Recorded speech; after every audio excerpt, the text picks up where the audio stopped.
Iisa lang ang radyo. Dito'y Pilipinas. May isa lang tiradyo. Sa Pilipinas, usa lang bay ang radyo. DZRH Nationwide at Radyo Natin Network ng Manila Broadcasting Company. Sa Pilipinas, iisa lang ang radyo.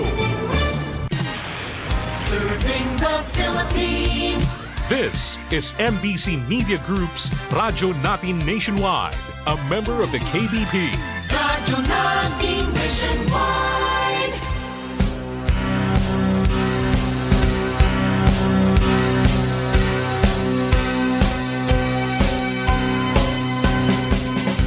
Ikaw ba ay may maraming katanungan patungkol sa nagaganap ngayon sa ating mundo? Ano pa ang mga maaaring asahan patungkol sa ating panahon ngayon at sa hinaharap? Mga kailang paghandaan batay sa salita ni Yahweh upang makaiwas sa walang hanggang kapahamakan bagkus magkaroon ng tiyak na kaligtasan. Sa kanyang pagbabalik, dala ang gantimpala para sa bawat isa. Tiyakin ang iyong magiging kalagayan walang hanggan. Pakinggan ang programang nabugna para sa iyo, ang salita ni Yahweh. Huwag kaligtaan abangan at subaybayan. Programang tiyak na magdudulot sa inyo ng isang buhay na masagana sa presensya niya. Dahil dito, mga panalangin madaling tugunin dahil sa kapangyarihan ng pangalan ni Yahweh. Kasamang isa sa himpapawid ang malalaking kaganapan sa mundo, ang The 7 Great World End Time Events, 1 ng Nobyembre, tuwing araw ng linggo, alas 2 hanggang alas 3 ng hapon. Dito lamang po yan sa 103.9 Radyo Natin na Balbiliran. Ihahatid Nina Roth Pagabasan Puentes, Nora Ibaho George at Enrique Hontelia. Hanggang sa muli, Shalom!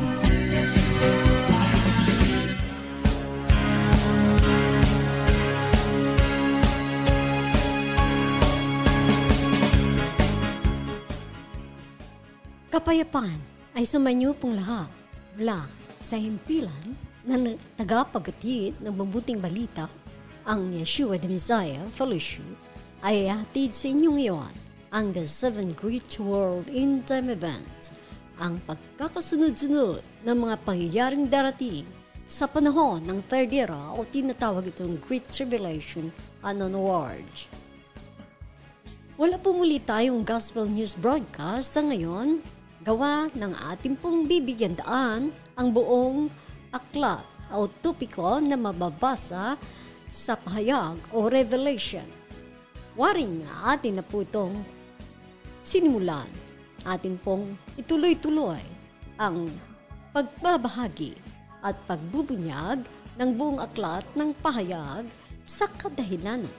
Ito na ang tamang panahon na sinasabi sa aklat ng Daniel Kapitulo 20, versikulo 9 hanggang 10, na nagsasabi kay Daniel na isara muna ang aklat dahil ang mga tinutukoy niyaon ay para sa mga huling araw at ang huling araw ay ngayon na nga. Kung atin pong bibilangin ang panahon ni Daniel mula panoong kasalukuyang panahon na siya ay nabubuhay pa at hanggang sa ngayon, taon 2024, ay umabot na ito ng 1,481 taon.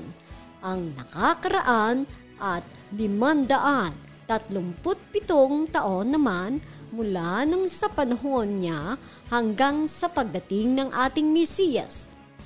Ang aklat ng payag ay isinulat ni Apostol Juan na anak ni Zebedee. Ang tinutukoy natin, hindi si Juan Bautista ang tagapagbautismo, kundi si Juan, Apostol Juan ng mahal na Yeshua ng ating Mesiyas.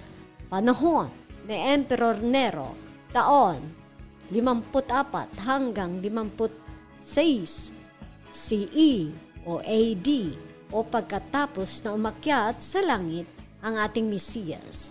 Naiwan ang mga disipulo at naranasan nila sa mga emperor ng Roma ang mga pagmamalupit at walang humpay ng mga pag-uusig na ginawa sa kanila dahil nga nasakop sila dito ng almost 500 years at ipinapatupad ang nag-iisa lamang reliyon na taglay ng Roma.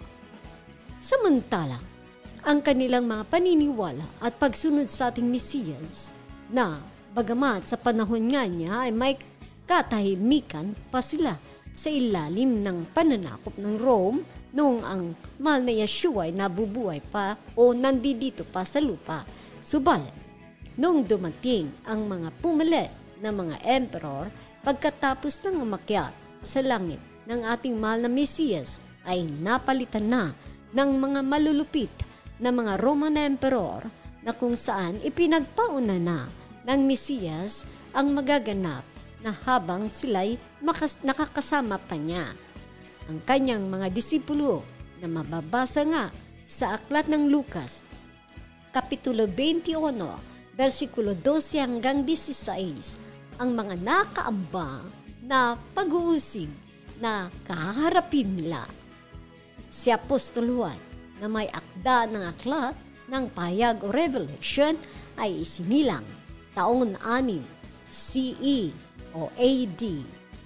3 taon pagkatapos na isinilang ang ating Mesiyas at namatay sa edad na 88 ng taon 99 CE AD o pagkatapos sumakyat sa langit ng Mesiyas. Sa katunayan, si Apostol Juan ay isang mangingisda na tinawag siya ng ating Mesiyas na kasama ang kanyang kapatid na si James nang sila ay nasa bahagi ng Sea of Galilee kung saan nagmagdamag silang walang huli at sinabihan silang ibaba uli nila ang net at biglang nagkaroon sila ng maraming huli na mababasa sa Biblia. Aklat ng Lucas, Kapitulo 5, 1 hanggang 11.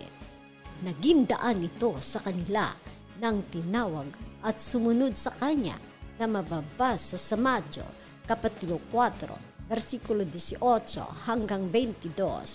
Tinawag siyang John the Beloved. Mababasa sa Juan 13, versikulo 23, na tila pinakamalapit din na disipulo ng Mesiyas. Dumanas nga ng ipinirito sa mainit na mantika ng mga Romans, subalit nakaligtas ito dahil siya ay nakascape. Nangyari ito sa panahon na ang emperor ay si Domitian ng taon 72 AD o CE. Nalitis sa korte dahil sa kanyang pananampalataya sa Mesiyas at sa kanyang mga patutuo, subalit nakaligtas din dahil siya ay Roman citizen at na-exile sa Patmos, Greece na mababasa sa aklat ng Revelation, Kapitulo 1, versikulo 7. Narito, ating basahin ang ilan sa kanyang mga pahayag. Anya, ako si Juan, nga inyong igsuon, o ngon na sumusunod ni Yeshua, nakigambet kaninyo sa mapailubong pagkahalutay sa pag-antos nga mudangat kanila nga sakop sa gingharian sa Yahweh. Gidala ako ngadto sa pulo sa Patmos tungod kay gisangyaw kuman ang pulong sa Yahweh og ang kamaturan nga gipadayag ni Yeshua. Si Apostol Juan na nag-iisang namayapa nang hindi dumaan sa bigiging martir dahil namatay siya sa katandaan sa edad na 79 na taon. Siya nga ang sumulat sa aklat ng Revelation na ito ngayon ang ating buong pagbubunyag at buong aklat ng Revelation ang ating ipapahayag mula sa simula hanggang sa katapusan. Ang The Seven Great World End Time Events kung saan nasa buong aklat ng pahayag o Revelation ay ating muling tatalakayin sa hapong ito. Dahil malawak ang topikong ito, ginabuti nating isa-isahin ito upang lalo't higit pa natin itong maunawaan. Katulad ng akin nang nabanggit, ang una sa 7 The Seven Great World End Time Events ay ang mild tribulation. Ito ay transition o paglipat din into great tribulation. Tinatawag din ito ang pasimula ng kahirapan na mababasa sa aklat ng Mateo, Kapitulo 24, versikulo 8. Narito. Mateo, Kapitulo 24, versikulo 8. Kining tanan, sinungdanan pa lang sa mga kasakit na bagamat ito ay panahon ng kahirapan, subalit magpapakita rin siya ng kanyang kapangyarihan ng pagliligtas sa lahat ng higit pa sa ating inaasahan, higit pa sa ating mga nararanasan sa ngayon dahil sa paggamit at pagtawag sa kanyang banal at orinal na pangalan, ang pangalan na ibinigay mismo ng Amang si Yahweh sa kanya na mapabasa sa Jeremias 23, versikulo 6. Si Yeshua, ang anak, ang ating Mesiyas, dahil siya nga ay magpapakilala na nitong mga huling araw sa pangalang taglay din ang pangalan ng Ama. At ito rin ay panahon ng revival buong mundo na mapapasa sa Biblia, aklat ng Joel, Kapitulo 2, o ang linggo dyan ng mabuting balita na mababasa din sa Revelation, chapter 6, verse 1-2. Ang una, sa 7 silyo na sumisimbolo nga ng puting kabayo. Kasama sa pagkalat ng kanyang pangalan, ang Yahweh at Yeshua, ang original na pangalan kung saan i-revive ito, at ito na nga ang in-time revival ng buong mundo. Ito ay iniutos na dapat nating sundin sapagkat ito ay napapanahon na sila, ang kanilang pangalan ay kailangan ng ipahayag kasama ang huling hudyat ng mabuting balita, kung saan ang mga milagro at mga gawa na katulad ng ginagawa ng mga apostol ay siya rin namang makikita sa ngayon upang siya paniwalaan na ito nga ang revival sa end times bago mag-rapture o pagdagit. Magpapakilala nga siya at kung nararanasan natin ang mga milagro sa ngayon dahil sa pananampalataya sa kanyang mga salita, mas higit na di hamak ang kanyang ipapakita na kapangyarihan ngayon sa ating lahat. Kasabay sa magulong panahon na ngayon ay tinatahak na ng ating mundo. Ang aklat ng Joel 2 ay narito, ating basahin. Joel chapter 2. Narito. Ang Joel chapter 2, bago ang pagdating niya ay may mararanasan ang buong mundo ng tila baga na panghihina sa mga pananampalataya. At subalit, ang kanyang pag-restore o pag-revive sa lahat ng mga nanghihina ay siya rin naman ang isusunod niya. Narito, ang Joel chapter 2, narito, ang mga dudon, ingon na pasidaan sa adlaw sa makagagahom. Verse 1. Joel, chapter 2, verse 1. Patingungga ang trumpeta, ipalanog ang pasidaan dito sa Sion, ang balaang bauntod sa Yahweh. Panguro kamo, katawhan sa Juda, kay hapit na muabot ang adlaw na makagahom. Verse 2. Usakin ni kangit-ngit og dulom nga adlaw, gitamtapan sa mga panganod og niob kaayo og sama sa kangit-ngit na mulukop sa kabukiran. Muhug pa ang bagang panon sa dulon, wala pa'y sama niini sukad masukad, o may sama niini sa umabot nga mga adlaw. Verse 3. Sama sa kalayo, uto nila ang mga tanom, ang yuta nga sama sa tanaman sa Eden, mahimong sama sa diserto. Inigbiya na nila, wala gayoy sa iluan nila. Verse 4. Wala gayoy sa iluan nila, ug managan sama sa kabayong igugubat. Katulad ng aking nabanggit, ang panahon natin ngayon ay tila baga ay narito tayo sa simula ng kahirapan. Siya namang panahon din ng mga panghihina sa pananampalataya ng mga mananampalataya. Subalit, bigla siya ay magpapadala ng isang hindi mawari kung papaano ang revival. Ang kanyang kapangyarihan ay siyang gagamiting ipahayag upang ipatunayan niya na siya nga, ang pangalan niya, ang kanyang ninanais na gamitin ng lahat sapagkat ito ay dapat sanayin ang lahat na matuto sa kanyang banal na pangalan upang sa pagdating ng Great Tribulation ay tila hindi makalimot ang lahat na ang kaligtasan pagdating sa Great Tribulation ay ang pangalan na taglay nilang dalawa.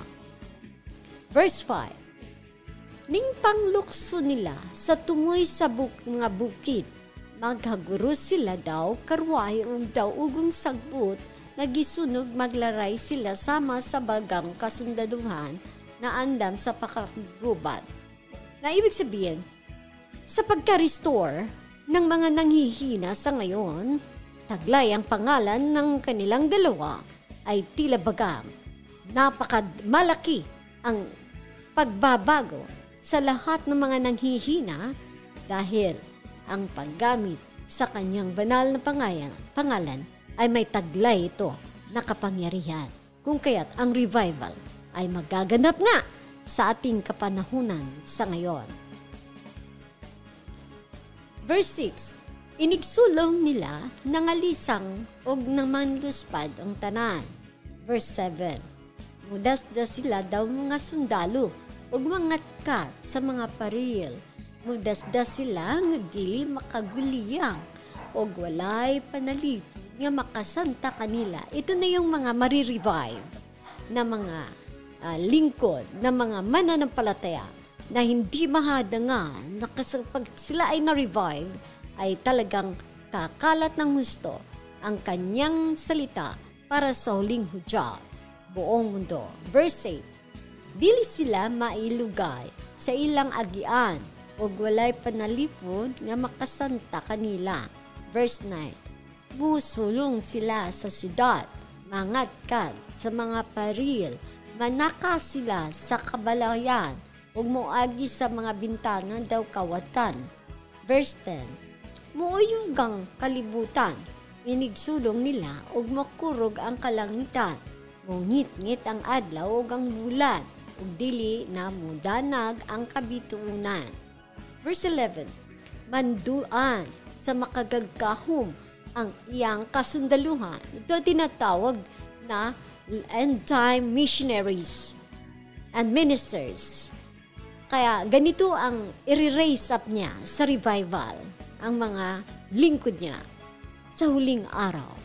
Ang iyong mga sundalo, daghan kaayo o gamhanan. Makalilisang kaayo ang adlaw na sa makagagahom. Kinsabay makaagwanta ni ini. Kung kaya't kailangan ngayon ang mga pagtitipon ng prayer and fasting, fellowship, dahil sa nakaambang malaking revival sa buong mundo. Inuutos na sa atin ding kapanahunan niya ay magkaroon ng mga fasting, prayer. Ganito pa rin ang sinasabi niya sa Book of Joel, verse 12. Awhag sa paghinulsol. Verse 12, nag-ingon.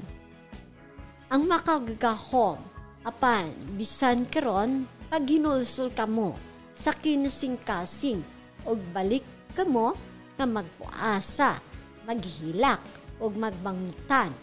Verse 13. Gisiya ang inyong kasing-kasing. Gisiya ang inyong kasing-kasing, inay ang inyong bisti, balik sa makagagahom nga inyong Yahweh, kay maluluyon siya kaayo. Mapailubon og matinumanon sa saad, andam siya sa pagpasalo og sa dili pagsilot. Verse 14. Ganito ang revival sa ating mararanasan. Aantayin tayo na sa ating paglapit sa Kanya, bagamat tayo nanghihina sa ngayon, ay bibigyan niya tayo ng Kanyang Espiritu upang tayo ay ma-revive. Verse 14.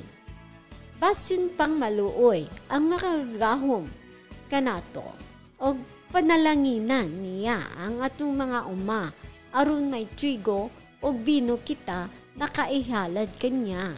At ang mga bersikulo na ito ay magkakaroon hindi lamang sa spiritual revival, kundi pati na sa kabuhayan ay magkakaroon ng kasaganaan bago dumating ang rapture.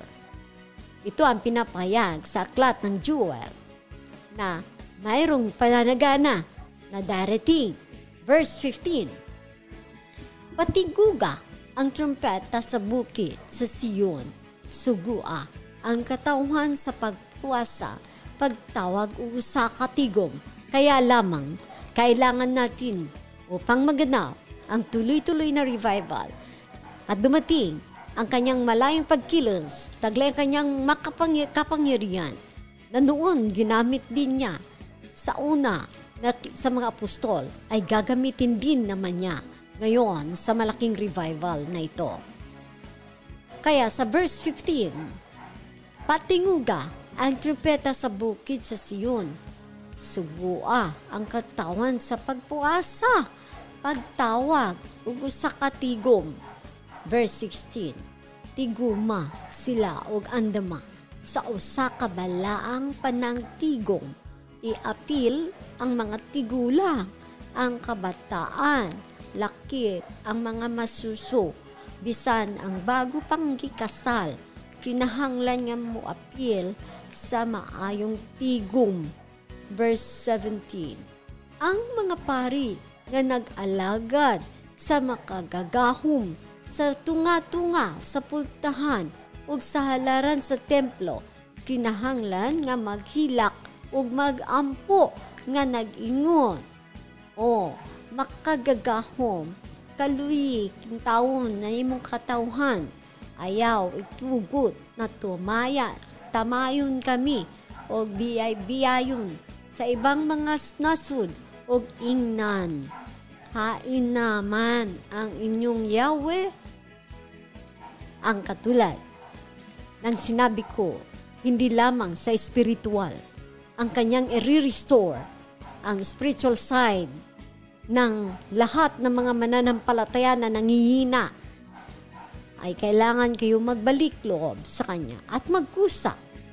Alam nyo, sa simula pa lamang, ang pagkukusang loob, pagkukusa na ikaw ay lumapit, na hindi ka na mag-iintay ng sinuman na magsasabi pa sa inyo, kundi magkukusang loob na lumapit muli sa Kanya.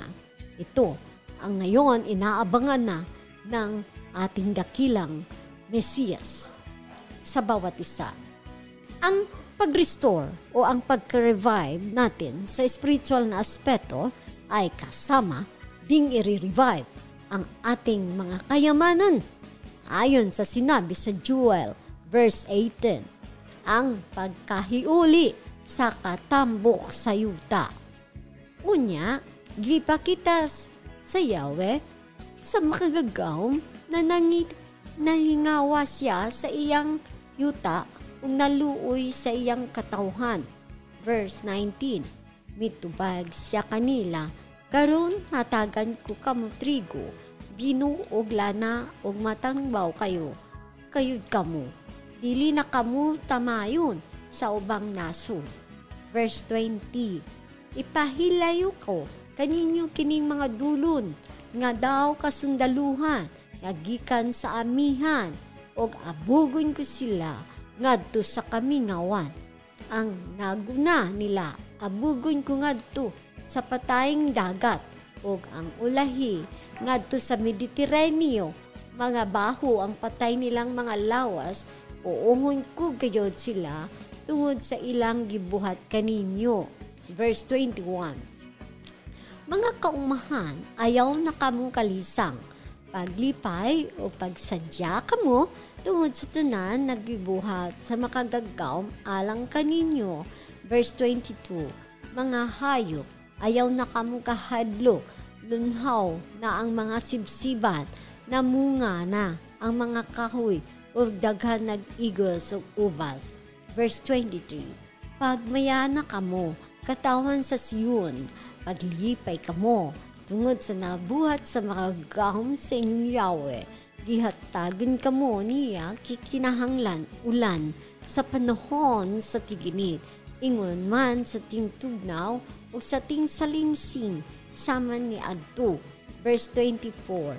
Ang mga giukanan mapuno sa trigo, og ang mga suglanan diha sa mga puganan, mag-awa sa bino, puga sa mga puganan, mag-awa sa bino o lana. Verse 25. Ibalik ko ang nawala kaninyo sa panahon nga iyong kaumahan, giugpaan og mga dulon nga akong gipadala kaninyo. Verse 26. Karon, daghan na kamog makaon ug magtagbaw gayud kamo. Dagko ninyo ang makagagahom nga inyong Yahweh nga naghimog mga kahibulungang butang alang kaninyo. Dili na gayud tamayon akong katawhan. Verse 27. Unya, kamo mga Israelita masayod nga ako, naguban kaninyo, o nga ako ang makagagahom. Mauray inyong Yahweh, dili na gayud tamayon ang akong katawhan. Ang isa pa na magaganap sa ating kapanahunan nga ang ayon na sinabi ko na at binanggit ko na ay ang revival sa ating spiritual side. Ang ating mga pananampalataya ay kanya ring i-revive. Ito rin ang kanyang nabanggit sa Joel chapter 2 verse 28. Anya, ang paghatag sa Yahweh sa iyang espiritu. Verse 28. Unya, ibubuko ang akong espiritu sa tanang katawhan. Ang iyong mga anak, nga lalaki o babae, magsangyaw sa aking mensahe, sa akong mensahe. Ang mga tigulang ninyo, magdamgo, o ang batanon ninyo, mga lalaki, makdag mga pananawon. Verse 29. Niadtong panahon, ibubuko ang akong espiritu, bisan pa sa mga ulipon nga lalaki o babae. Pasidaan, mahitungod sa adlaw sa makagagahom. Verse 30. Magpakita akong ilhanan sa langit, ug sa yuta may dugo, kalayo, ug bagang aso. Verse 31. Mungit-ngit ang adlaw, ug mupula ang bulan. Daw dugo na hapit na mahitabo ang kahibulungan ug kamakadilisang adlaw sa makagagahom. Verse 32. Apan maluwas ang tanan nga musinggit sa makagagahom, sumala sa giingon. Sa makagagahom may makaikyas dito sa bukid sa Sion ug sa ubang bahin sa Jerusalem.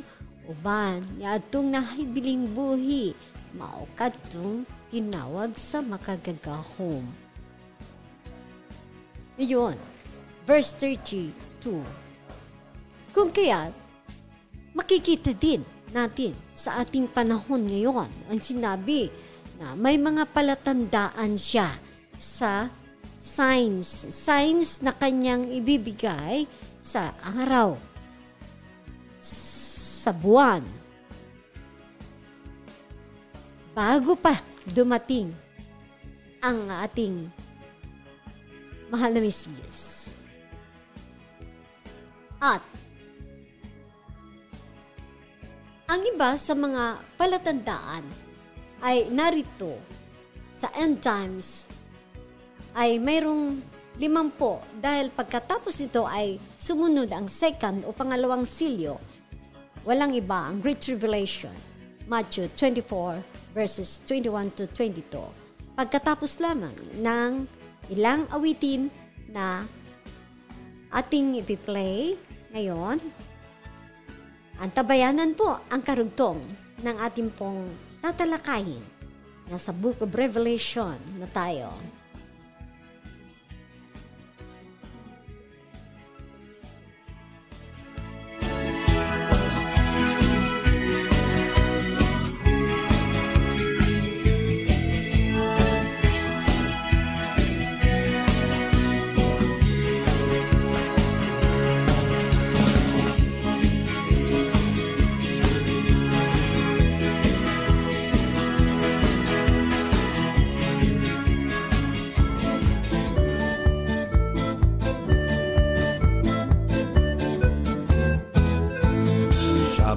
Shalom, Shabbat Shalom, Shabbat Shabbat Shabbat Shabbat Shalom, Shabbat Shalom, Shabbat Shalom, Shabbat Shabbat Shabbat Shabbat Shalom, Shabbat Shabbat Shabbat Shabbat Shalom, Shabbat Shabbat Shabbat Shabbat Shalom, Shabbat Shalom, Shabbat Shalom, Shabbat, Shabbat, Shabbat, Shabbat, Shalom.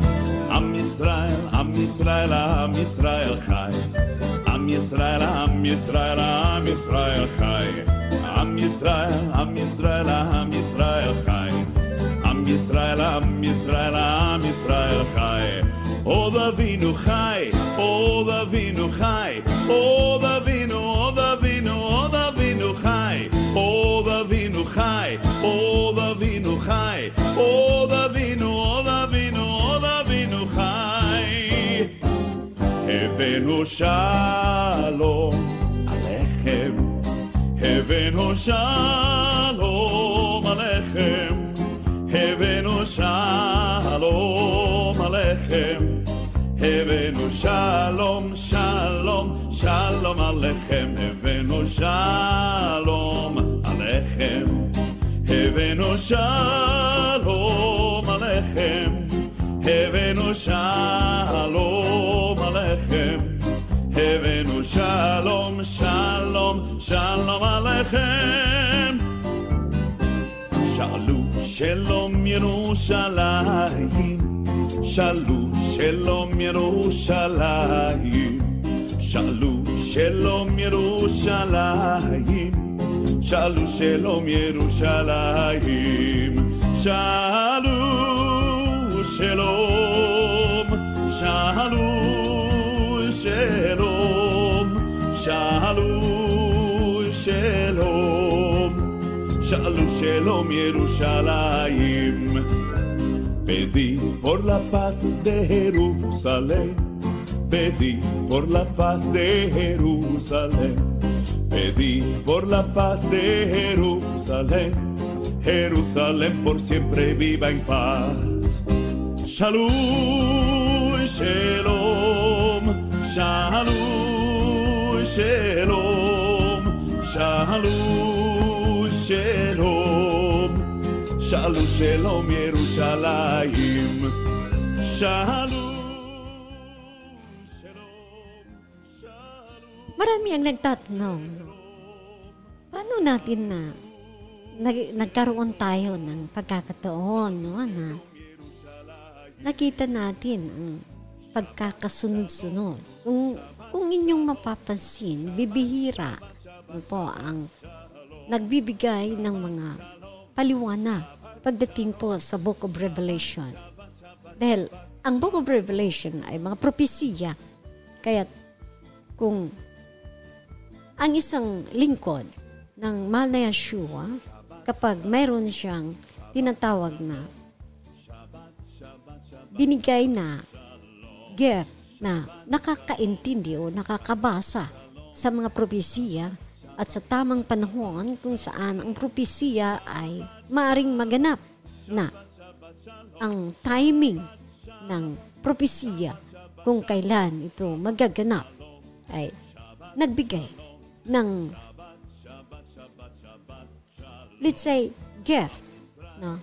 Kung kaya't natumbok natin ang mga kaganapan na nakuha natin ang 7 sa The 7 Great World In-Time Events at ang pagkakasunod-sunod nito upang hindi para sa tinatawag na pagpapagalingan tayo dito sa pagpapagalingan. Ito ay seryoso ang ating mahal na Yeshua sa kanyang programa na gawin na nga ang mga nakaaba niyang mga sinasabi ng mga propesiya. Kung kaya't ang inyong lingkod sa mga panahon ito ay naatasan na ibigay ito. Dati, nasa Manila pa ako na. Kukwento ko lang ng konti. Kasi doon naman kami nakatira. Kaya nagtataka ako. Paaralin ka. Inabiyan ako. Enroll mass com. Mass com? Sabi ko, hindi pwede. Hindi ako mag-enroll kasi may edad na ako eh. I was 30 years old that time, no, to 35 that time. So sabi ko, hindi na ako kasi wala. Naghingi pa ako ng advice sa mga pastor sa Manila. Bakit ba ganito yung sa akin na kailangan ko mag-enroll ng MASCOM? Kaya sabi ko, bakit hindi na lang, no? Mangaral na lang tayo, no? Hindi naman kailangan sabi ko. Pero dito ko nakita na nung siya ay nagutos sa akin, so umuwi ako ng Tacloban, kaya ako nag-aral sa Asian Development Foundation College at tinapos ko yan. At nagpapasalamat ako dahil nandoon yung kanyang gabay sa pag-aaral niyon na kahit pa man na medyo mahirap ang lagay kasi meron akong maliit, so kailangan ng finances kasi kailangan na mayroong mag-aalaga sa kanya, kaya natuloy. Kapag kasi programa niya na ibigay sa atin, siya pa rin ang magsusubaybay upang maganap ang gusto niya. Kaya inaral ng gusto natin ang Book of Revelation at sa kanya na rin magsusubaybay habang inaaral ang aklat ng Book of Revelation. Kung kaya nakuha natin mula sa kanya at sa Espiritu ni Yahweh ang mga pagkakasunod-sunod na magaganap nitong mga panahon at tinutumbok sa aklat ng Revelation na ang 7, dili ko sa inyong sasabihin na ang nauna ay ang mild tribulation o tinatawag nga ito na transition to Great Tribulation na mababasa sa Revelation chapter 6 verse 1 and 2, Lucas chapter 21, Matthew chapter 24. Ang sumunod na right after sa mild tribulation ay ang dulo ay rapture. Rapture ang dulo. Kung kaya pag natapos ang unang silyo na yan ang tinutumbok sa unang silyo, ang mild tribulation, no? Kaya pipito kasi ito. 7 na silyo, then 7 din na trumpet, na bawat trumpet may angel naghumahawak ng trumpet, na sa bawat trumpet nila ay kung patutunugin nila ang trumpeta ay mayroong magaganap nga sa mundo natin. Kung kaya't ang another 7 ay ang bowl na iisa-isahin natin yan, no? Pero bago yan, natin tulakayin ang Great Tribulation, unahin muna natin ang Tribulation na kung saan ngayon sa ating kapanahunan, no, magaganap, no, sa ating kapanahunan. At sabi naman sa Mark chapter 13, no, no, nga pala, ang 7, sabi, Tribulation, transition to Great Tribulation. Tapos, sa Revelation chapter 6, verses 1 and 2, Luke 21, and then Matthew 24. Basahin nyo na lang po yan. No? Sa pangalawa ay ang Great Tribulation. Ang The Seven Great World in Time Events. Yun ang Great Tribulation. Yung pangalawang silyo ng pagbubukas ng pangalawang silyo na mababasa sa Revelation chapter 3. Pangalawang silyo. To chapter 6, 7, 8. Then, susunod ang 7 trumpets. No? Na sa Revelation 8, 7 up to 11. Saka pa lamang ang pangatlo, ang White Throne Judgment na mababasa sa Revelation chapter 9 verses 11 up to 18. At ang pang-apat ay ang Battle of Armageddon, na kung saan may paglalaban dito lahat ng ang mga nagpapalakad, na mamalakad dito ngayon, na gusto nang buuin to, gawin na ang pamamalakad na gagawin ng iisa na lang ang pamamalakad. Pero medyo may hindi pa ito agad-agad, no? Kasi buong mundo ba naman ang iisahin nila, no? Sa Revelation, mababasa natin yan, chapter 19, verses 21. 19 to 21. Tapos yung panglima ay yung reign. Dito, ang the Battle of Armageddon, ang dulo nito ay itatali, no? Itatali for 1,000 years si Satanas dito sa dulo ng Battle of Armageddon. Tapos susunod ang reign of Yeshua for 1,000 years, no?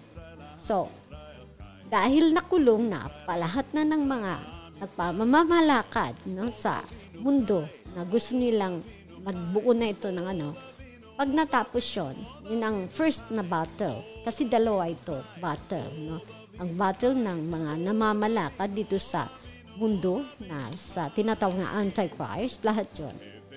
At ang number 5 is reign of Yeshua for 1,000 years na before that, na itatali nga si Satanas dyan. At nagre-reign siya. Yan ang number 5. Ang reign ng mahal na Yeshua. Then, na mababasa sa Revelation chapter 20, verses 4 up to 6. 5 up to 6. Isa-isa natin ito maya-maya konti. Ang number 6 ay ang pag-release kay Satan. Yun ang final. Once na i-release siya, pagkatapos ng 1,000 years na reign ng mahal ni Yeshua, i-release si Satan. Mababasa sa Revelation chapter 20 verse 7 to 10. At ang huli ay ang number 7, the eternal state. Yun na ang Revelation chapter 21 up to 22. Isa-isahin po natin ito ngayon habang mayroon pa tayong oras, subalit karugtong po kung hindi man natin ito matatapos, no? Isunod-sunod na natin ito upang maintindihan at maunawaan nating lahat. Tapos, ganon, ang sa una nga na sinabi sa Mark, may mga tanong. Kasi hindi man natin natutumbok. Pero ang mga signs nga, ayon sa ating nabasa, ang mga signs ay narito na. Nakikita na natin. Basahin natin ang Marcos, no? Marcos, Kapitulo 13, versikulo 33. Narito, walang nakakaalam ng araw o oras. Ngunit, sa verse 32, walang nakakaalam ng araw o oras na iyon, kahit ang mga anghel sa langit o ang anak man. Ang Ama lamang ang nakakaalam nito. Mag-ingat kayo at maging handa dahil hindi ninyo alam kung kailan ito mangyayari. Na ang ibig sabihin nito ay ang pagdagit o rapture. No? Ang katulad nito ay isang taong maglalakbay sa malayo. Iniwan niya ang kanyang tahanan sa pamamahala ng kanyang mga alipin. Binigyan niya ang bawat isa sa kanya-kanyang gawain at inutusan niya ang tanod na magbantay. Gayunman, sa verse 35, gayon din naman, magbantay kayong lagi dahil hindi ninyo alam kung kailan darating ang ating Mesiyas ng sambahayan. Ito'y maaring sa takip silim, sa hating gabi, sa madaling araw o kaya'y sa umaga. Baka siya'y biglang dumating at maratnan kayong natutulog. Ang sinasabi ko sa inyo ay sinasabi ko sa lahat, maging handa kayo. Yun ang sinasabi dito sa Marcos, Kapitulo 13, versikulo 33 hanggang 37. Kung kaya't, ang ating parating palaala sa lahat ay huwag baliwalain ang mga pangangaral